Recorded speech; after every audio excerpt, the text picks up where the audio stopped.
네, 우리 YBS 통해서 지금 어, 율법과 또 자유함의 이해라는 주제로 우리 지금 세 번째 시간을 갖고 있습니다.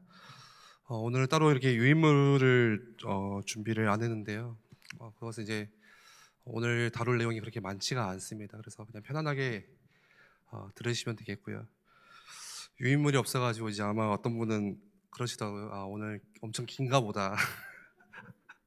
근데 그렇지가 않습니다. 편안하게 그냥 이해하시면 되겠고 들으시면 되겠고, 그렇다고 해서 이제 졸지는 마시고요. 예. 또 핸드폰 하지 마시고. 예. 우리 지난 시간 우리 들었던 것들을 다시 좀 복습을 해보면은 율법과 복음, 율법에 대한 이해, 그리고 복음을 안다, 우리가 복음을 이해했다라고 하는 것이 무엇인지를, 이 두 가지를 잘 구분하고 그 관계가 무엇인지를, 또 그 차이가 무엇인지를 우리가 이해하는 것이 참 중요합니다. 사실 이게 우리 신앙생활의 가장 중요한, 저는 기초라고 생각이 돼요. 그러니까 우리가 율법과 복음을 오해하고 이 율법과 복음에 대한 구분이 명확하지 않은 그 이해에서 비롯된 우리 신앙생활이 좀 불건전하게, 때로는 또 우리 신앙생활이 때로는 정체되기도 하고요. 또 우리가 말씀을 듣고 뭔가 열심히 봉사하고 교회에서 하라는 대로 하고 막 이렇게 최선을 다해서 나는 신앙생활을 한 것 같지만, 근데 거기에서 오는 뭔가에 모른 나에게 기쁨이 없는 그런 상태들, 우리 그런 경험들을 저는 많이 했거든요. 뭔가 내가 열심히 한 것 같아요. 근데 뭔가 내가 하면은 내가 기쁘고 안 하면 내가 좀 떨어지는 것 같고, 이게 뭘까? 뭔가를 많이 한 것 같은데 나에게 뭔가 채워지지 않는 그 뭔가의 빈자리들, 이런 것들이 있단 말이에요. 그래서 오늘 세 번째 시간으로 우리가 율법과 복음이라고 하는 문제를 같이 다루게 되는데, 이 주제가 왜 중요한가 하면은 이제 앞선 강의에서도 계속해서 우리가 거듭 이야기를 했지만, 이 부분이 우리가 정확하게 정리가 안 되면요, 또 헷갈리기 시작하면은 우리가 사실 고생을 많이 하게 되죠. 쉽게 말하면. 그러니까 나는, 예를 들어서 나는 열심히 한다고 해요. 신앙생활 우리가 막 열심히 한다고 하잖아요. 어떤 사람들은 열심히 뭔가를 했는데, 열심히 뭔가를 한 것 같은데 잘 모르겠어요. 신앙이라고 하는 것이 그렇게 되는 거죠. 예를 들어서 우리가 그리스도 안에 있다는 것은 뭡니까?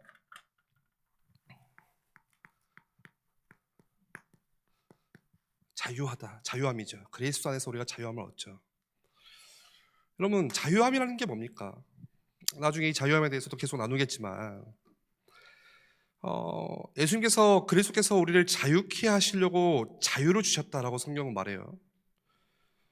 근데 그 자유함이라고 하는 것이 우리가 율법과 복음을 구분하지 못하면은 오해하기 쉽다는 거예요. 그러니까 어떤 사람은 그냥 내 마음대로 사는 게 자유라고 생각을 해요. 그리스도께서 다 이뤘고 다 끝났으니까 이젠 나는 자유해. 예전에 그런 어떤 목사님이 그런 예를 드신 것 같아요. 예를 들어서 이해하기 쉽게, 북한에서 이렇게 남한으로 넘어온 거죠. 이 사람이, 북한 주민이, 북한 사람이. 그러면은 저도 예전에 이제 그 군대 생활을 DMZ 그쪽에서 했습니다. 제가 수색대 출신이거든요. 그 사람들이 안 믿더라고요. 뭐 네 몸뚱이로 수색을 하냐. 뭐 그때는 이렇지 않았으니까. 수색을 잘합니다. 그러면 항상 이제 하는 이렇게 임무 중에 하나가 이제 월남이라고 하죠. 이렇게 넘어오는, 북한에서 넘어오는 사람들이 잘 기순자가 넘어올 수 있도록 그 길을 준비도 하고 지뢰도 치우고 뭐 그런 것들을 막 이렇게 정비를 하거든요. 그럼 이제 이렇게 대북 방송이라고도 하죠. 막 꼬셔요. 우리나라가 얼마나 자유함이 있는 나라인지. 그래서 막 가요도 틀어주고, 그 북한군 향해서 막 가요도 틀어줘요. 막 우리는 이런 거 듣는다 막 이렇게. 그리고 이제 큰 표지판을 만드는데 그 중에 하나가 이제 뭐 자유 대한민국 이런 표지판들이 있거든요. 그러니까 북한 사람들이 볼 때는, 야, 내가 저기만 가면 자유할 수 있을 것 같아.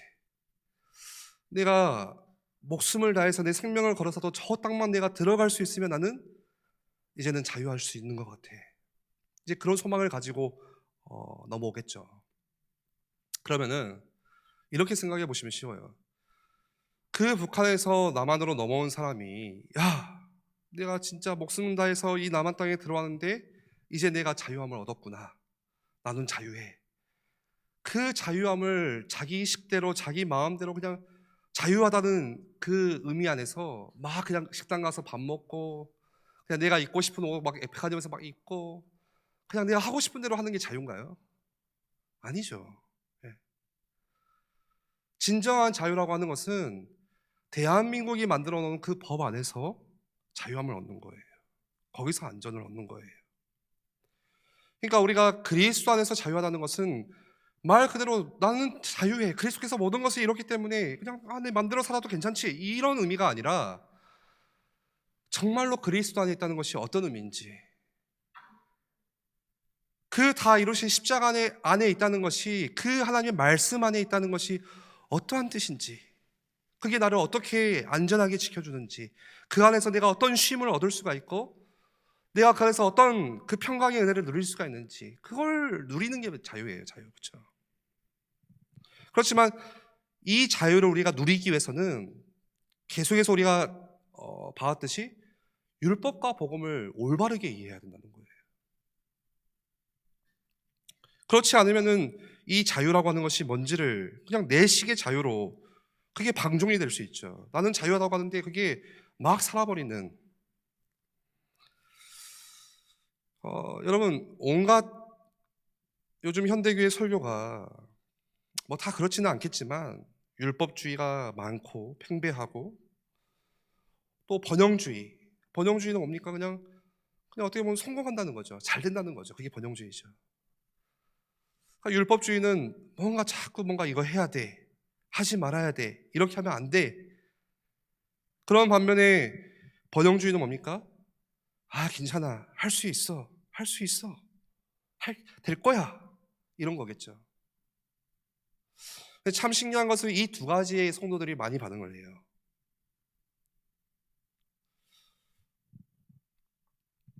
제가 이제 뭐 목회를 안 해봤으니까, 뭐 목양을 안 해봤으니까 저는 잘 모르죠. 그렇지만 그냥 그런 이야기를 들은 적이 있어요. 교회가 성장한다. 교회가 성장한다는 게 저기서 말하는 것은 이제 영적인, 그런 진짜 영적인 부흥을 말하는 게 아니고요. 수적인 성장. 어떻게 해야 되는지 아세요?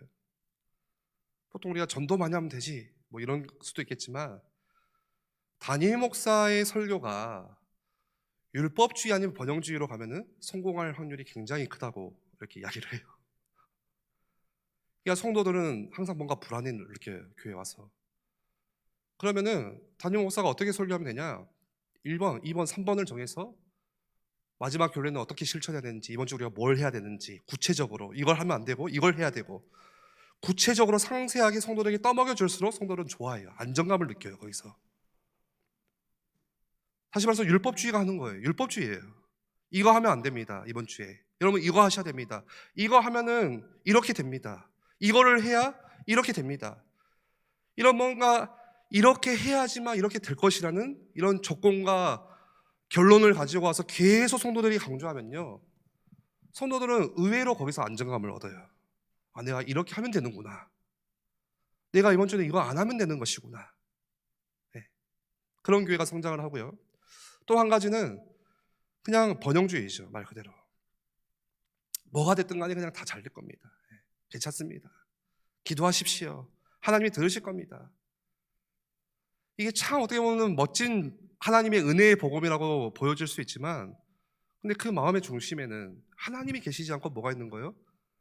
나의 중심이, 나의 성공이, 나의 제목이, 내가 바라는 것들이, 그것들을 위해서 필요한 하나님, 이것들을 위해서 일하셔야만 되는 하나님.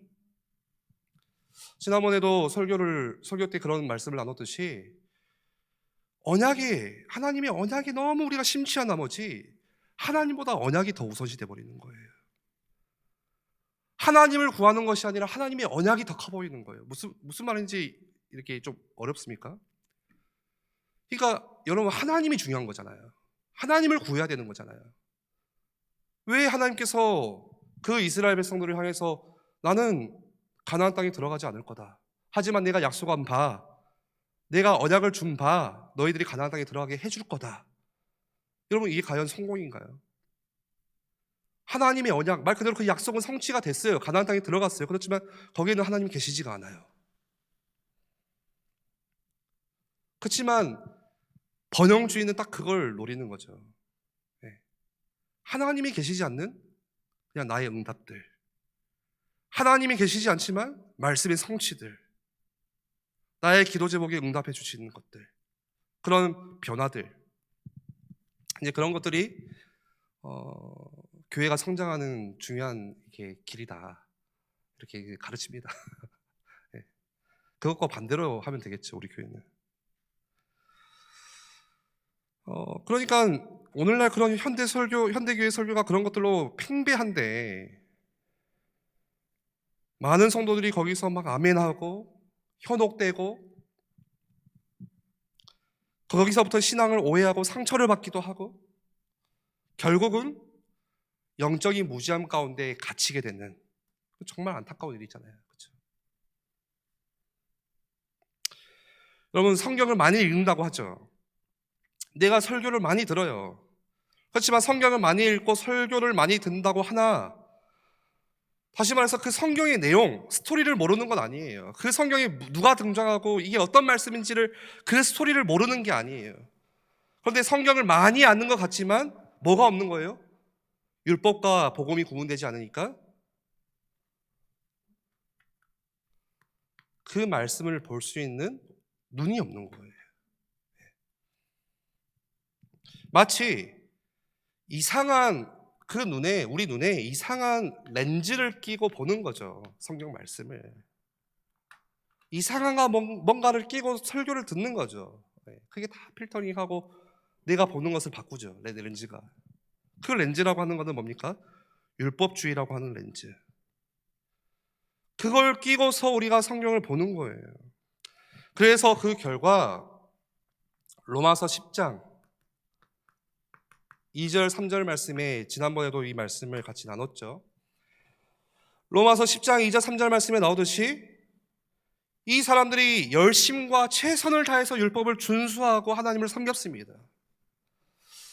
여러분, 바리새인들이 적어도 여기 있는 분들 중에 내가 바리새인보다 더 잘할 수 있다는 하는 분은 없어요. 발 뒤꿈치도 못 따라가요. 그 바리새인의 열심과 율법의 준수는 우리가 절대 못 따라가는 것들이에요. 그 사람들은 정말 대단한 사람들이에요. 그렇지만 그렇게 열심과 최선을 다해서 내가 율법을 지키고 준수하고 모든 율법의 그 사항들을 일일이 다 체크를 하고 하나님을 섬겼지만, 오히려 그 열심과 최선이 어떤 결과로 나왔습니까? 그 열심이 오히려 하나님을 대적하는 결과가 된 거예요. 왜 그럴까요? 여러분, 이런 일이 우리 가운데 있으면 되겠습니까? 안 되잖아요. 얼마나 안타까운 거예요. 나는 정말 열심히 한다고 했어요. 나는 평생을 열심히 신앙생활 한다고 했는데, 그게 내 입장에서는 열심이었지만 하나님이 보시기에는 그게 하나님을 대적하는 거라면 얼마나 안타까워요. 로마서 10장 3절에 나오듯이 하나님의 그 의에 대해서, 복음에 대해서 순종하지 않고 거역하게 되는 결과를 낳았다라고 로마서 10장의 2절 3절에 기록하고 있죠. 한번 생각해 보세요. 혹시나, 그러면 안 되겠지만 오늘 이런 일이 나에게 일어난다면, 나는 정말로 온 마음 다해서, 그것도 전심으로 하나님의 율법의 그 말씀을 내가 지키고 준수하고 따르고, 다른 사람들이 볼 때에도 정말 흠이 없을 만큼 올바른 모습을 가지고, 그런 행위를 가지고 열심을 다했는데, 갈라디아서 말씀에 나오는 것처럼 거기는 뭐가 없어요? 자유함이 없는 거예요. 분명히 우리를 향해서 너는 자유인이다, 너는 종이 아니다 라고 말씀해 주시는 게 그게 바로 선포, 복음인데요. 이 복음과 율법을 내가 구분하지를 못하니까, 정확한 명확한 그런 구별점을 모르니까, 우리가 분명히 종이 아닌데도 불구하고 뭐를 진다고 하죠? 종의 멍에를 지고 있다는 거예요. 우리가 신앙하는 것이. 그리고 그런 사람들에게 나타나는 특징이라고 하는 것은 온통 뭡니까? 이 특징은 이 차이예요. 어디에 포커스를 맞추고 있느냐, 그게 특징이에요. 다시 말해서 율법과 복음을 구분하지 못하니까 나는 열심히 했어요. 나는 최선을 다했어요. 정말 남이 볼 때도 대단하다고 느낄 만큼 그런 모습으로 살아왔어요. 그렇지만 그 속에는 자유함이 없고 그 사람은 종의 멍에를 쥐고 있고 그 포커스는 누구에게 맞춰져 있는 거예요? 나라고 하는 것에 맞춰져 있는 거예요. 그러니까 내가 하고 안 하는 것, 이게 포커스가 되는 거예요. 우리 신앙이. 내가 이렇게 열심히 하면 내 신앙이 좋아지는 것 같아요, 지금. 그런데 내가 이렇게 열심히 못하면 내가 지금 하나님과 좀 멀어지는 것 같아요. 오늘 아침에 매일 성경 하셨습니까, 여러분?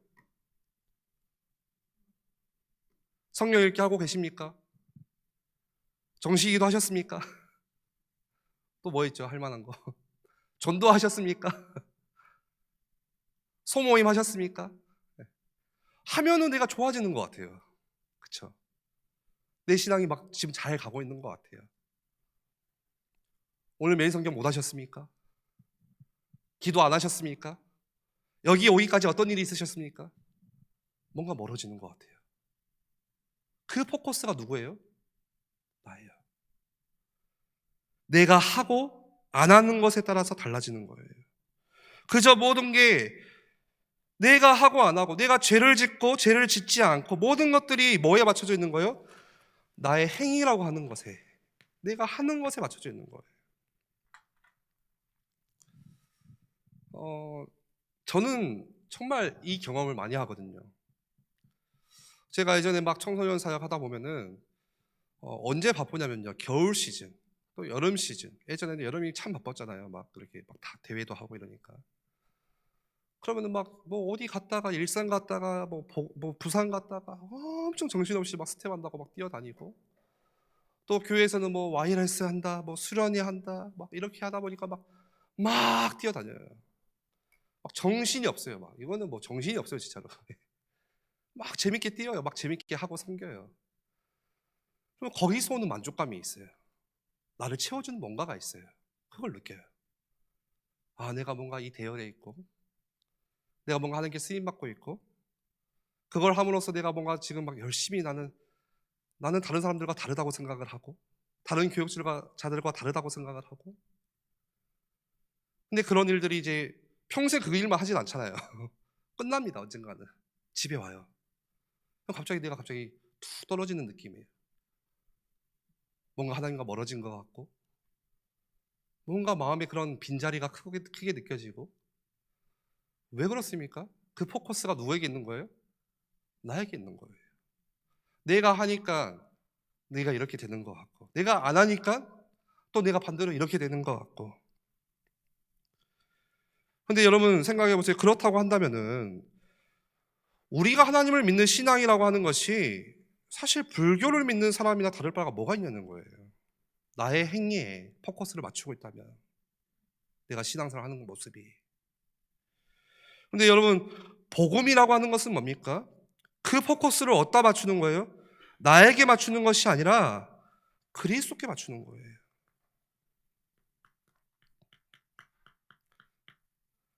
나의 행위가 아니라 그리스도께서 행하신 일에 맞추는 거예요. 그게 복음이에요.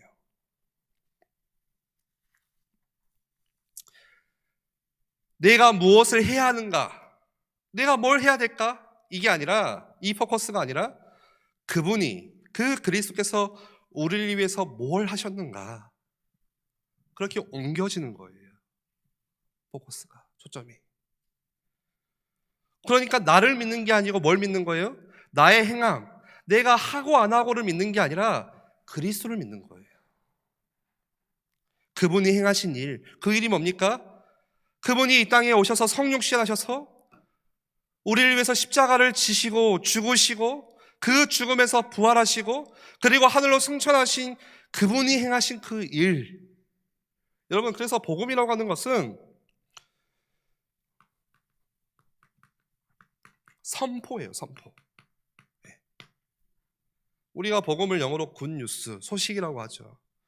복음은요, 알려주는 거예요. 선언이에요, 선언. 선포하는 거예요. 그분이 행하신 일을 모든 열방에 선포하는 거예요. 내가 다 했다. 내가 다 이루었다. 선포예요. 이게 복음이에요. 그 그리스도께서 이루신 그 일로 말미암아 내 구원이 결정되었고, 여러분 그거는 변합니까? 안 변합니까? 절대로 변할 수가 없는 거죠. 로마서 5장에 나왔듯이 사망이나 생명이나 그 어떤 피조물을 할지라도 끊어낼 수가 없는 거예요. 그거는 변하지 않아요. 나의 어떤 그 잘잘못에 의해서 변화되는 것이 아니에요. 절대 그거는. 그렇죠? 그래서 이 율법과 복음을 구분하지 못하면 복음이 진짜 뭔지를 사실 우리는 깨닫지 못하고 있는 것입니다. 그냥 뭉뚱그려서 나는 복음을 안다. 뭐 그리스도 삼중직 하지만 복음을 안다는 것은 뭡니까? 이 복음과 율법의 차이가 무엇인지 알므로써, 명확하게 이해함으로써 우리는 복음을 올바르게 안다라고 할 수 있는 거예요. 여러분 물론 성령님이 우리 가운데 조명하셔가지고 그냥 이 구원을 얻는 참된 지식이 우리의 머리만이 아니라 우리의 가슴으로써 그 구원의 은혜를 깊이 경험하기도 하지만 그래도 아셔야 된다는 거예요. 하나님을 알자 하잖아요. 여러분 올바른 믿음이라고 하는 것이요, 건강한 신앙이라고 하는 것이 그 예수님을 우리가 올바르게 닮아가고 그 예수님을 더 쫓아가고 따라가고 하는 것이 그거를 안다는 거예요. 알므로써 이루어지는 거예요. 그렇죠? 올바른 지식에서 올바른 믿음이 생겨나고 그 올바른 믿음이 우리를 올바르게 변화시키는 것입니다. 그게 신앙입니다. 그러니까 그 기초에는 뭐가 있어요? 말씀에 대한 올바른 이해. 그 이해는 우리가 율법주의라는 렌즈를 끼고 보는 것이 아니라 율법과 복음이 무엇인지를 명확하게 구분한 데서 말씀을 올바르게 이해하는 데서 얻어지는 거예요. 그 시작이에요. 여러분 그런 가운데 이 율법과 복음을 명확하게 구분하면요, 두 가지 반응을 얻게 됩니다. 첫 번째는 정말 그렇다라고 한다면은 우리가 복음이 이런 것이구나, 그렇게 우리가 정말로 이해되면 어떻게 됩니까? 우리가 예배하는 거, 하나님을 예배한다는 거, 그게 어떻게 바뀔까요? 찬양하지 않을 이유가 없어지겠죠. 정말 그 복음이 뭔지를 우리가 알고 있다면, 그 은혜를 정말로 우리가 알고 있다면, 그 하나님 주신 그 은혜와 그 구원의 복음이 너무 기쁘고 감사한 나머지 우리가 예배할 때마다 춤을 추고 우리가 예배할 때마다 하나님을 높이 찬양하고 예배가 마치 축제가 되는 거예요. 그렇죠? 어떤 교회 보니까 포드 처치라는 이름이 있어요. 거기 다윗의 어떤 퍼레이드라는 의미를 갖고 있거든요. 그러니까 다윗의 어떤 잔치, 항상 그런 예배. 왜 그렇습니까? 이 복음을 깊이 우리가 묵상하고 이해하다 보니까 뭐가 깨달아지는 거예요? 야, 내가 그렇게 연약하고 내가 정말 쓰레기고 나는 늘 실패하고 살아가지만, 그러나 그럼에도 불구하고 우리 하나님은 그리스도 안에서 나를 언제나 변함없이 용납하여 주시고 그런 나를 받아주시는 그 하나님의 은혜와 자비하심 때문에 찬양하지 않을 수가 없는 거예요. 찬양하지 않을 수가 없고 춤을 추지 않을 수가 없는 거예요. 찬양하지 않으라고 하지 말라고 해도 찬양을 하고 싶은 거예요. 그런데 우리가 주의해야 될 것은 뭐냐? 이겁니다. 너무 비스무리한 유사품이 많다는 거예요. 어떤 유사품이에요? 그 기쁨을, 그 감사를 억지로 만들어내려고 하는 유사품. 제가 어제 유튜브에 관심 있는 주제가 있어가지고 어떤 영상을 딱 보는데, 이제 토론인데 어떤 토론이었냐면 아이들의 수련회에 관한 토론이었어요. 청소년들의 수련회. 그래서 청소년 수련회를 막 주관하는 기획하는 한 목사가 나와 있고, 여기는 그거에 대해서 이제 조금 중요한 주제를 가지고 이제 좀 이야기할 수 있는 또 한 사람이 나와 있고, 그 토론을 하는데, 여러분 수련회를 가보시면 아시죠? 이 청소년 아이를 우리가 은혜 받게 하기 위해서 얼마나 애를 쓰는지 몰라요. 그렇죠? 그냥 수련회 온다고 해서 은혜 받는 게 아니잖아요. 이 한 청소년이 언제 올지 모르는 그 아이가 이게 마지막일 수도 있는데 그런 심정으로 온갖 방법과 수단을 가리지 않고 어떻게 이 아이가 은혜 받도록 할 수 있을까? 여기에 총동을 다 가져요. 수련회를 기획하는 사람들은 보통. 그게 청소년 사역자의 스킬이에요. 그러니까 어떻게 이 아이가 반응할 수 있고 딱딱한 마음이 풀려질 수 있고 그래서 뭐 아이스 브레이킹도 하고 같이 놀기도 하고 웃기도 하고 불을 끄기도 하고 켜기도 하고 드럼을 치기도 하고 막 온갖 거를 해서 어떻게든지 이 아이가 마음이 반응하도록 이 아이들이 눈물을 흘릴 수 있도록 뭔가 감정의 변화가 생기도록 그걸 막 건드리려고 하죠. 그래서 어떻게든 청소년들이 막 방방 뛰게 만들고 청소년들이 뛰어요 안 뛰어요? 교회에서? 안 뛰잖아요. 네. 잘 안 뛰어요. 네. 근데 이 아이들이 청소년 때 어떻게 하면 찬양하다가 막 뛰면서 찬양할 수 있을까? 네. 그런 이제 고민을 하는 거죠. 저번에 저희 그 총회 수련회 하다 보니까 막 뛰더라고요, 아이들이. 네. 뛰라고 하지 않았는데도 막 뛰어요, 애들이. 뭐가 좋은지. 그걸 보고 이제 또 눈물 많은 우리 한 목사님이 막 드럼을 치면서 막 오열을 하는 거예요. 제가 누구랑 하도 말하지 않겠습니다. 그냥 눈물이 많아요, 그분은. 그러니까 왜 우는가 제가 곰곰이 생각해 봤어요. 저분은 왜 울까? 저분의 눈물은 도대체 뭘까? 뭐가 임했을까, 저 마음에? 어떤 임재일까? 근데 그분이 고백하기를 저한테 이제 솔직하게 그냥 아이들이 뛰는 게 너무 좋았다는 거예요. 그래서 막 눈물인지 콧물인지 이게 땀인지 구분이 안 될 만큼 그 세 가지를 흘리면서 막 드럼을 이렇게 치는데 그걸 저희가 또 사진에 찍었죠. 예. 아무튼 뭔가 모든 것을 가지고 그 열정을 쏟아냈는데 반대로 찬물을 끼얹자면 그런 거예요. 정말로 그 아이들이 흘리는 그 눈물이 정말로 그 아이들이 방방 뛰고 소리 지르는 그것이 정말로 그 기쁨이라고 하는 것이 유사품 그런 분위기를 만들어서 조장해서 흘리는 눈물이지 않냐. 어떻게 생각하세요? 저는 이제 청소년 때 몇 번 저도 울었던 적이 있어요. 지금 와서 생각하면 내가 왜 울었지라는 생각 한번 생각해봐요. 이제 돌아켜서. 그때는 저희가 하나님을 인격적으로 만났다라고 제가 애들한테 막 그렇게 말을 했었어요. 애들한테 설교할 때, 야, 나는 조동사님은 말이야 중학교 때 하나님이 인격적으로 만났어. 그래서 막 수련하다가 눈물이 나가지고 조동사님 5,000원 있었는데 5,000원 다 헌금했다. 막 이렇게 이제 설교를 했거든요. 지금 와서 생각해보면 그게 인격적으로 만난 건가 제 스스로 한번 질문을 해보는 거예요. 그냥 그때 그냥 불 끄고 막 분위기가 옆에서 막 좌우에서 우니까 나는 울면 안 될 것 같고 오늘 이제 뭐 내용이 많이 없어가지고 막 여러 가지 이야기로 채우는 것 같은데요.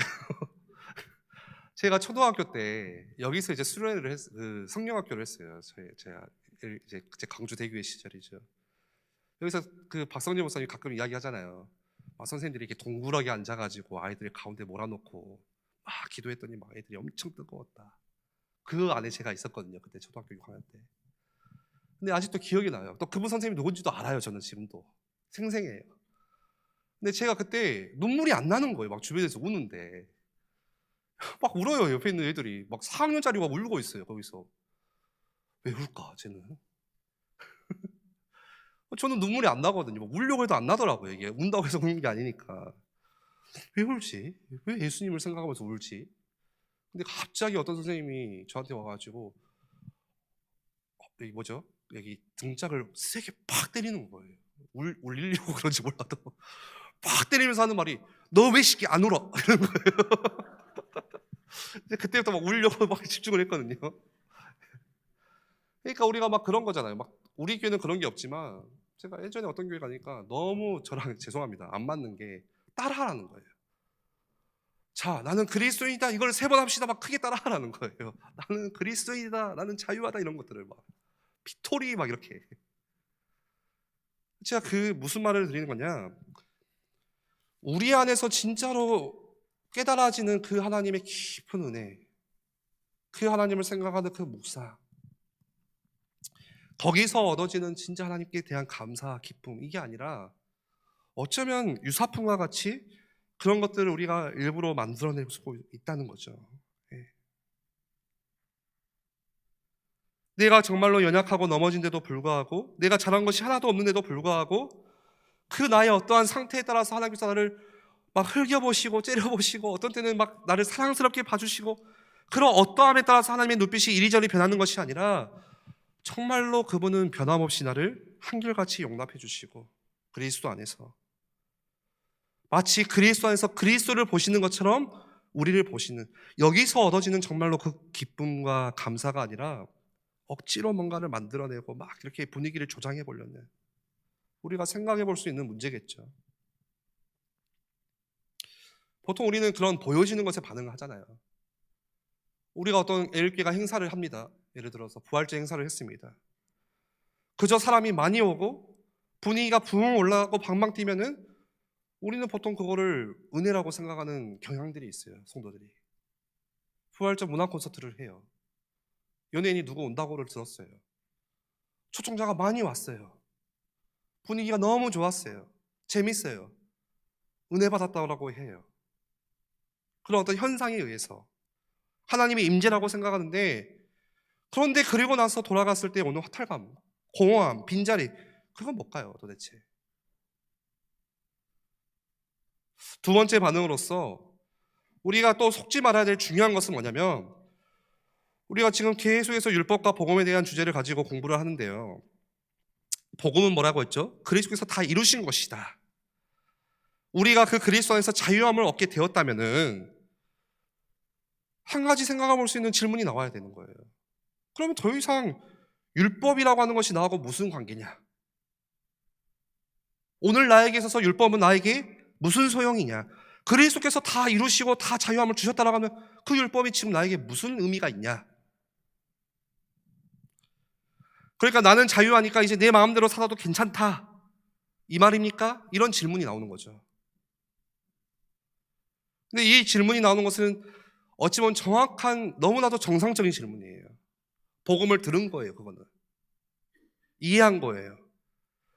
특히나 여러분, 성경의 사도 바울은 복음을 제대로 설명했을 때 이런 질문과 이런 반론이 나오는 것을 알았기 때문에, 우리 한번 로마서 5장 한번 찾아보겠습니다. 20절에서 우리 6장 2절에 보시면은 바울이 그 이야기를 하는 거예요. 다시 말씀드리지만, 그리스도께서 다 이루셨네? 자유하네? 다 끝났네? 그럼 나는 맘대로 살아도 되냐?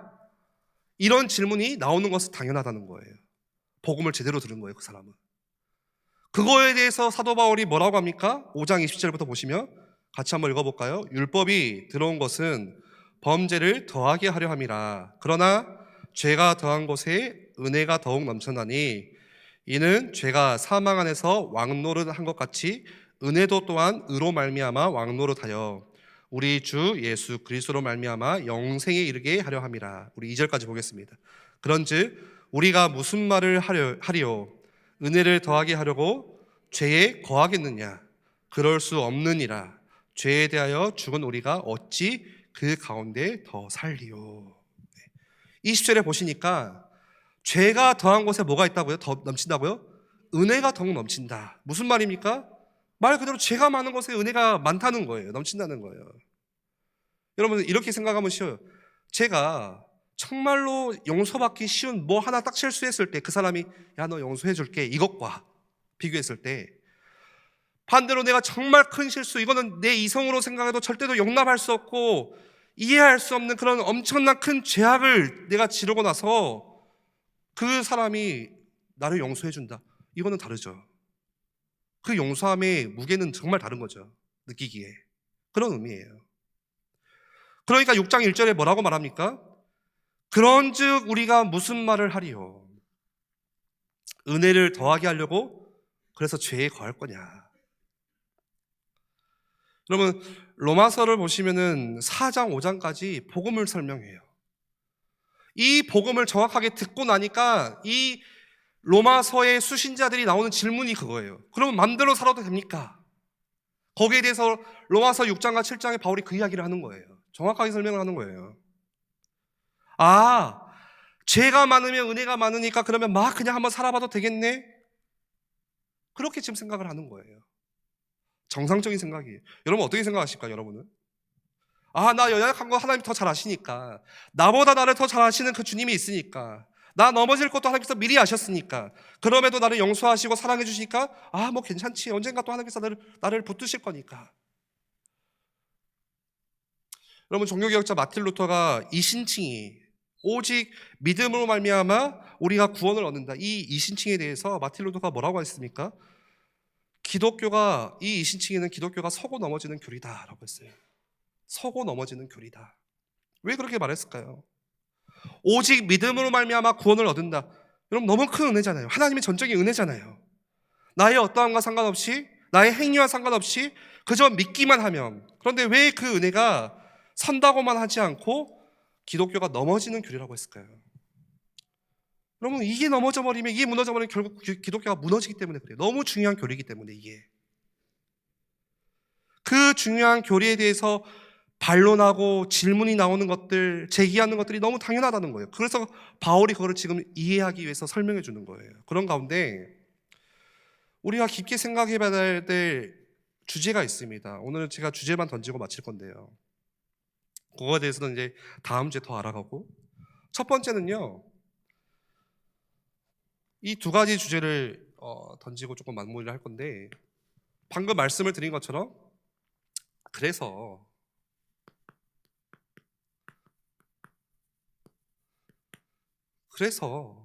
하나님의 은혜가 뭔지 알겠습니다. 그래서 제 마음대로 살아도 되는 겁니까? 라는 질문이에요. 첫 번째 질문은 이겁니다. 믿음으로 구원을 받게 되고, 그거는 하나님의 전적인 은혜이고 나의 행위가 아니고, 그 구원이라고 하는 것은 절대 취소되지 않고 변하지 않는다고 약속하셨기 때문에, 말씀하셨기 때문에, 쉽게 말하면은 지금 내 주머니에 뭐가 있어요? 천국행 치킨 티켓이 소지되어 있어요. 무조건 가는 거예요, 천국. 내가 뭘 해도 가는 거예요. 그쵸? 맞잖아요. 그러면은 이거 있으니까 다 끝났다. 내가 실수하고, 내가 넘어지고, 내가 죄를 짓고 살아도 끝난 것이다.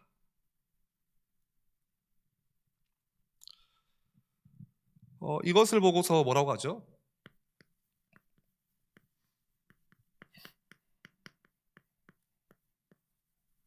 율법 폐기론, 이렇게 하죠. 그러니까 아무런 율법이 의미가 없다, 이제.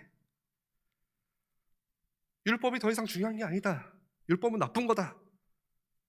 복음이다. 이게 이제 율법과 복음을 우리가 이해하지 못하는 데서 나오는 생각이거든요.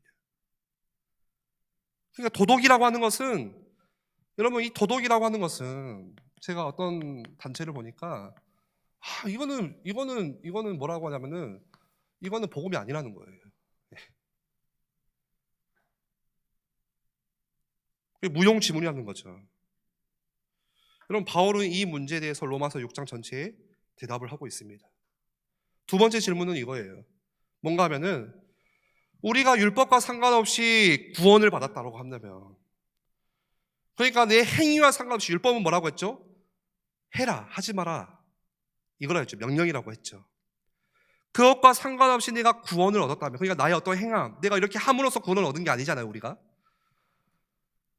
그렇다면은 그 율법이라고 하는 것이 나에게 무슨, 그 율법을 하나님께서 그럼에도 주신 목적이 뭐고, 내가 율법을 통해서 구원받은 게 아닌데 그 율법과 내가 도대체 무슨 관계가 있냐, 왜 하나님께서 굳이 그 율법을 주셨냐, 이게 두 번째 질문이에요.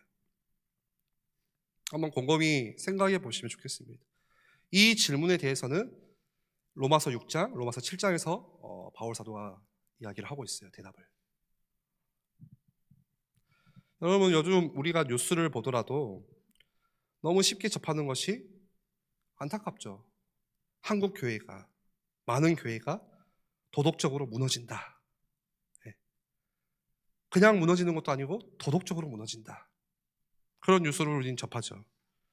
한국 교회 지도자들이, 목사들이 도덕적으로 탈선한다, 이런 소식을 많이 접합니다. 자유할 수 없죠, 목사도. 그 죄라고 하는 것은 누구든지 걸려 넘어질 수 있어요, 아무리 대단한 사람이라고 할지라도.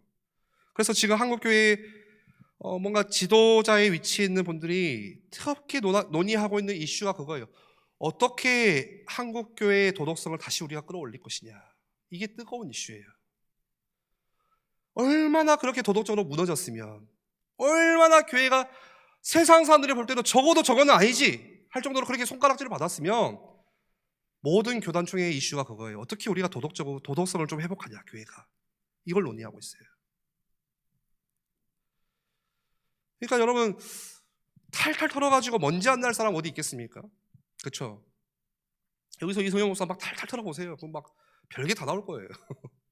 먼지 안 날 사람 한 명도 없지만, 근데 이 말이에요.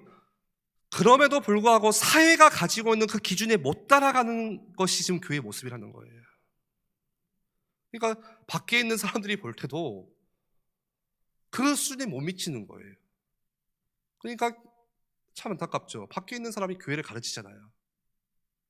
얼마나 무법천지인지, 교회가 얼마나 성도가 그 은혜에 심취한 나머지 막 마음대로 살아가는지. 예. 그러니까 밖에 있는 믿지 않는 사람들이 볼 때도, 무신론자가 볼 때도 저건 아니지 않냐? 그 정도로 교회가 땅에 떨어진 거죠. 교회 이미지가. 한번 생각해 보세요. 여러분, 우리가 하나님의 심판대에 설 것을 정말로 내가 주는 날 하나님의 심판대에 선다, 이 생각을 우리가 하고 있다면요, 우리가 그렇게 살 수가 있겠습니까? 사실 근본적으로 뭐가 없는 거예요? 그 안에 하나님을 경외하지 않는 것이 시작이겠죠. 경외가 뭐예요? 하나님을 의식하지 않고 살아가는 거예요.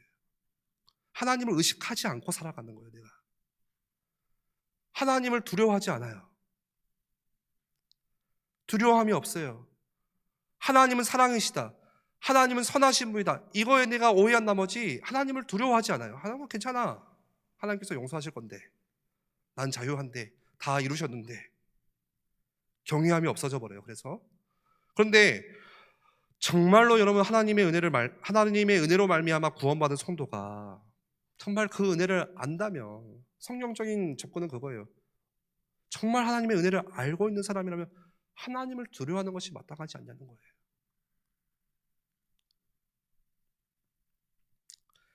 이 절에 보시면, 6장 2절에 로마서, 은혜를 더하게 하려고 죄 가운데 살아야 되는군요, 이렇게 말하는 것에 대해서 2절에 바울 사도가 단호하게 말하잖아요.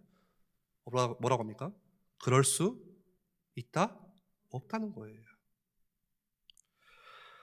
죄에 대하여서 죽은 우리가, 거기서 말하죠, 그럴 수 없느니라. 왜 그렇습니까? 그 이유가, 죄에 대해서 죽었어. 너는 어찌 그 가운데 살 수 있냐? 죄에 대하여 죽은 우리가 죄에 대해서 죽었기 때문에 그렇게 살려고 해도 살 수 없다는 거예요. 죽었기 때문에, 죄에 대해서. 여기서 우리라고 말할 때 우리는 사도인 자신을 포함하기도 하고, 그리고 또 뭡니까? 이 지금 편지를 쓰고 있는 로마 교회 그리스도인들을 향해서 하는 말이에요. 성도를 향해서. 여러분, 신자라는 게 뭡니까? 바울 사도는 이렇게 정의를 하는 거예요. 신자란 누구냐? 거듭난 사람, 하나님의 자녀가 누구냐? 정말로 믿음으로 말미암아 의롭다함을 받은 사람이 누구냐? 죄에 대하여 죽은 자다. 이 정의를 내리는 거예요. 여러분, 죄에 대해서 죽었다, 이 말처럼 오해하기 쉬운 말은 없어요. 죄에 대해서 죽었다, 그러나 그것은 완전하다라는 말이 아닙니다. 우리 마지막으로 말씀만 찾아보겠습니다. 요한일서 3장 9절 한번 볼까요? 요한일서 3장 9절.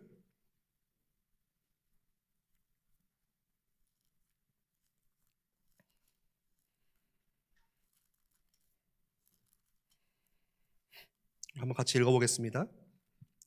하나님께로부터 난 자마다 죄를 짓지 아니하나니 이는 하나님의 씨가 그의 속에 거함이요 그도 범죄하지 못하는 것은 하나님께로부터 났음이라.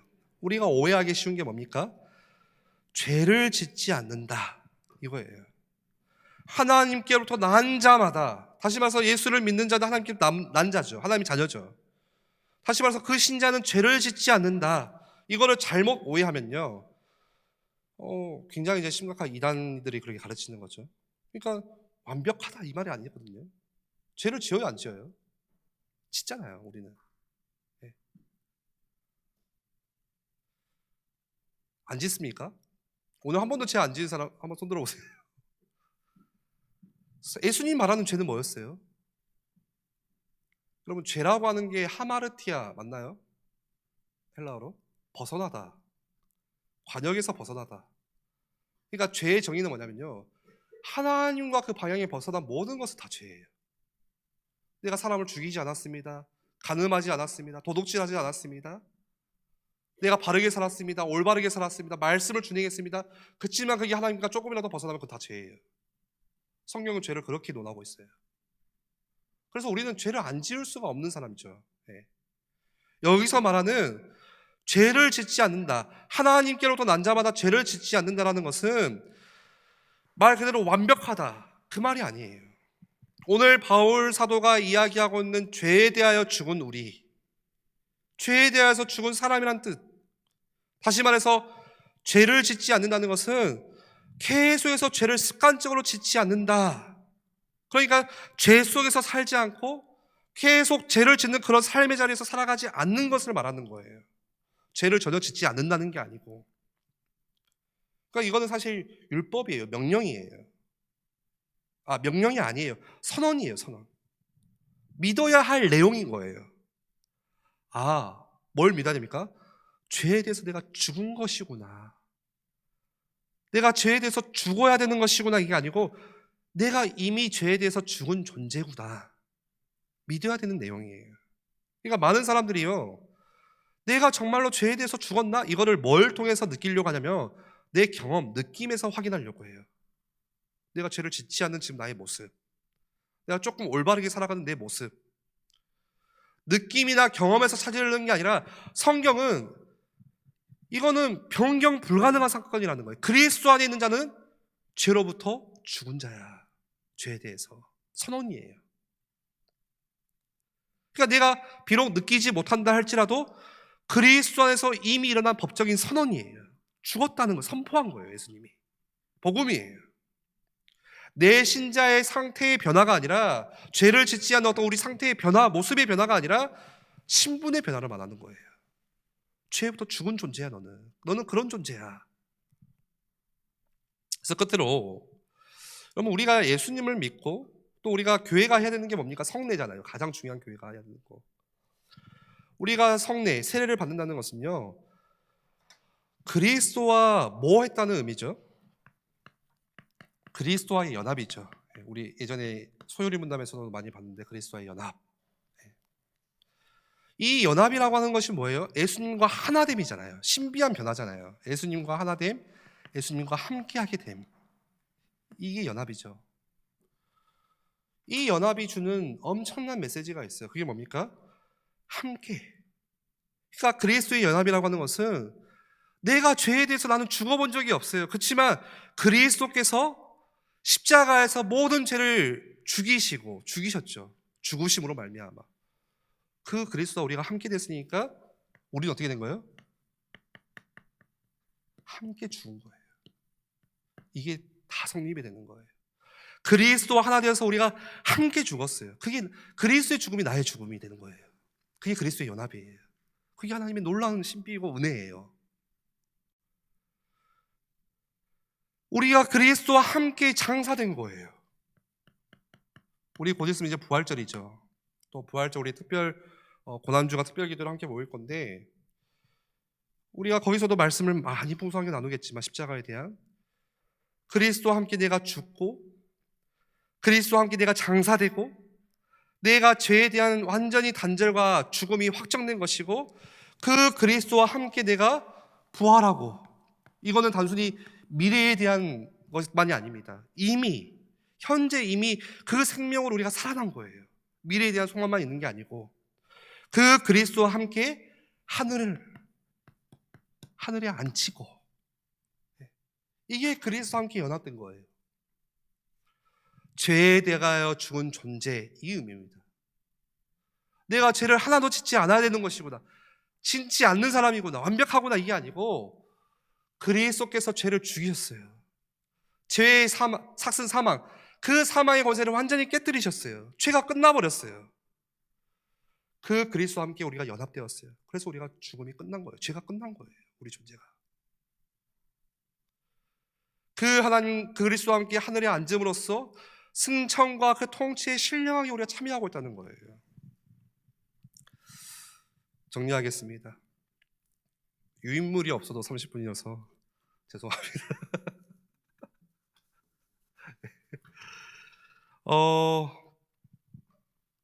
하나님께서 우리를 그리스도와 연합시킨 목적이 뭡니까? 그리스도와 함께 우리가 죄의 종로로서 벗어나 하나님을 향해 살아가도록, 그 이유 때문에 그렇죠.